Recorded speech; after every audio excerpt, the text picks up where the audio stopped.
পান্তা ইলিশ খান না, সারা বছর গরিব যেটা পান্তা ভাত খায় সেটা একদিন খাই আপনি বাঙালি হয়ে যাচ্ছেন একেবারে। সারা বছর বার্গার চাবাইতে চাবাইতে শেষ।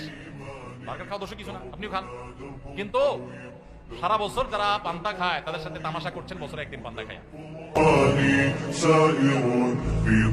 এই শোভাযাত্রা করলে এর মাধ্যমে মঙ্গল কামনা করা হয়। যে মানুষগুলো সারাদিন নিজেদেরকে বিজ্ঞান মনস্ক বলে, এই মানুষগুলো সারা দেশের সারা পৃথিবীর বিজ্ঞানীরা শুনে এটা আবিষ্কার করছে ওইটা আবিষ্কার করছে, আর আমাদের দেশের কলা বিজ্ঞানীরা শুধুমাত্র মুখস্থ আর কিছু আবিষ্কার করতে পারে। এই যে পহেলা বৈশাখ মাত্র 35 বছর আগে এটা চালু হয়েছে ঢাকা ইউনিভার্সিটিতে। কয় বছর আগে?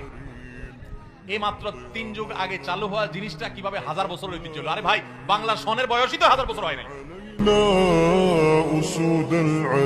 এই মিছিল করলে, শোভাযাত্রা করলে এই সমস্ত মুখোশ, পেঁচা টেচা, এই সমস্ত বানর, আপনার ইঁদুর, এটা সেটা, এগুলোর মুখোশ নিয়ে রাস্তা দিয়ে ঘুরলে যদি মঙ্গল হয়, কল্যাণ হয়, তাহলে সব বাদ দিয়া সারা বছর এই কাম করো না কেন? এই যে রাস্তায় রং করছে, মানুষের ঘর বাড়িতে রং নাই, বাসের রং নাই, পাবলিক পরিবহনের রং নাই, ট্রেন গুলার রং নাই, সিল সপ্পর আপনার সাল বাকলা উঠে গেছে, অবস্থা খারাপ, কোন শ্রী নাই, রূপ নাই, জায়গা মতো রং না করে কোথায় রং করতেছে?